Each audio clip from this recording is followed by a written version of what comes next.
अमरावती जिल्ह्यामधील शेतकऱ्यांना योग्य प्रकारे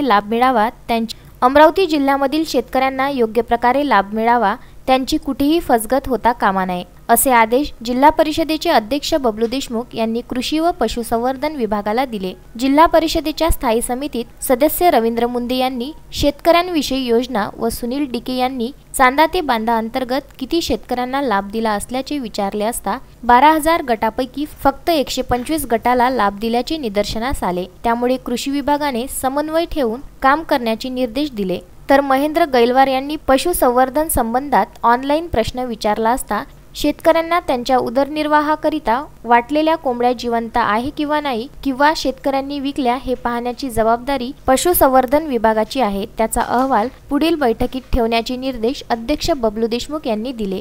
सभेला मुख्य कार्यकारी अधिकारी अमोल एलगे, उपाध्यक्ष विठ्ठल चव्हाण, सभापती बाळासाहेब हिंगणीकर, पूजा आमले, प्रियंका दगडकर, दयाराम काळे, सदस्य सुहासिनी ढेपे, अभिजित बोके, उपमुख्य कार्यकारी अधिकारी तुकाराम टेकाडे तर विभाग प्रमुख ऑनलाईन सभेमध्ये उपस्थित होते। Vidarbha news bureau, Amravati.